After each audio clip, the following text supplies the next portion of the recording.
I'm Safira. We all know there are unwritten rules and etiquette in the MMOs we play, but what if you are new to the game? Each game has its own culture and customs, and Final Fantasy XIV is no different. Furthermore, the culture and etiquette can vary between regions and data centers, so today I'm here to talk about the unwritten rules and etiquette in Elemental Data Center. First, it is very important to remember that Elemental is a Japanese data center. There may be a sizable number of English-speaking players, but it is still a Japanese DC, and the majority of the player base is Japanese. We all need to recognize and respect that before we get into the rules and etiquette. Number 1. Greetings.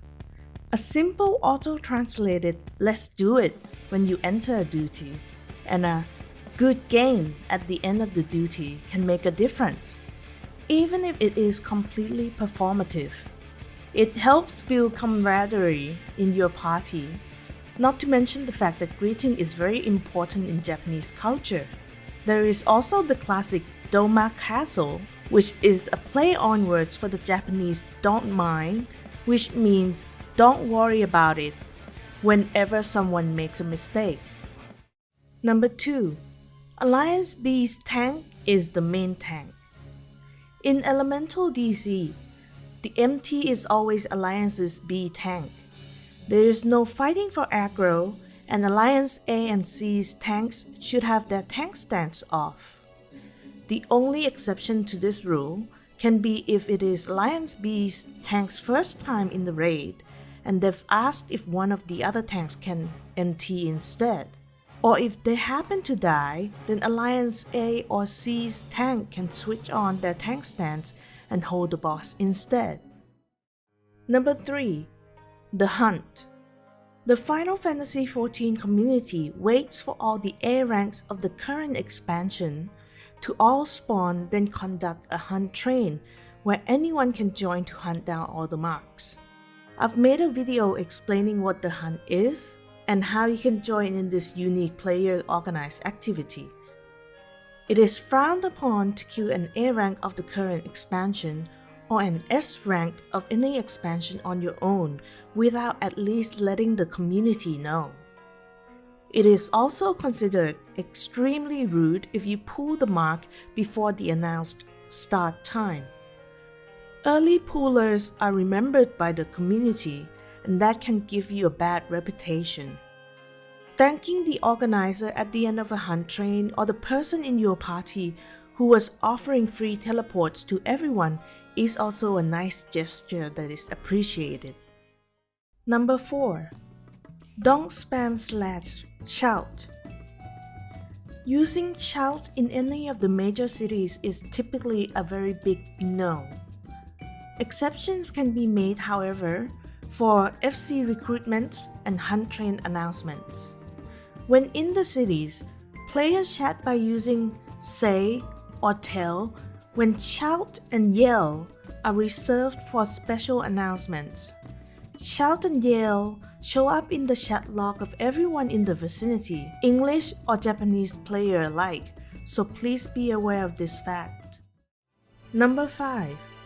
Do not pull while someone is watching a cutscene.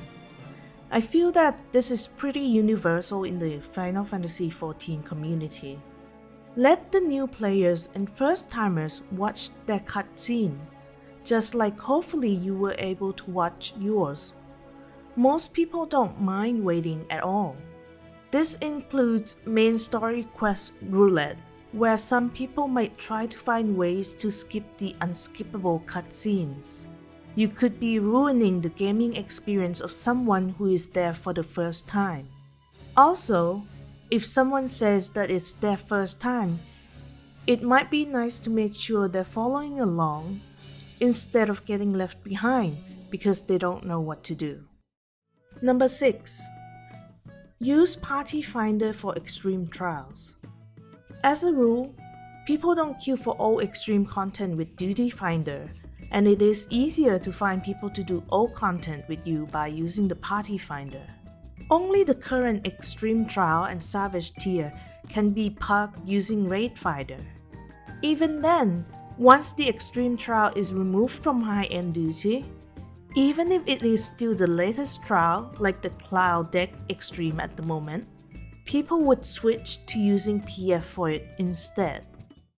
Number 7. 3 wipes disband. This is mostly for high-end duty. If you use Raid Finder and your pack group is unable to clear within 3 attempts, it is typical to vote to abandon the duty.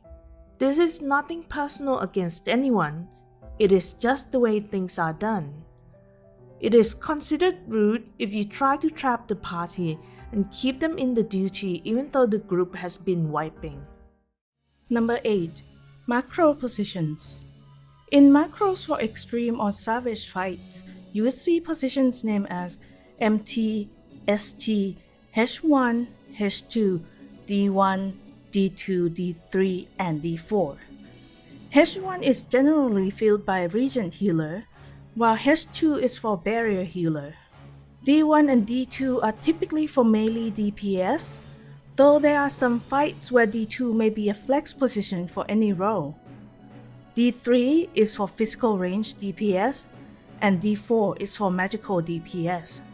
Depending on the composition of your party, you can discuss with your group which DPS would take which position. There are of course other notable etiquette that should be pretty universal in Final Fantasy XIV. For example, letting the tank pull the enemy and not pull them yourself even if you're not happy with the pace they're going. Or using countdown timer on the latest trials and raids. And reading the description on the PF before joining the PF. As I said before, while there is a universal culture to Final Fantasy as a game, there are differences between regions that also make them unique. These are some of the unspoken rules and etiquette that I think are particular to Japanese data centers. Once the Oceania Data Center is established, it will also develop its own culture that are characteristic of its region. I hope this video has been helpful to everyone who has started their journey in Eorzea on Elemental Data Center, whether you're here to stay or just until the Oceania server is online. Let us all have fun with the game together. If you find this video helpful, you can support the channel by subscribing and by following me on Twitch. And that's it from me for now. Bye!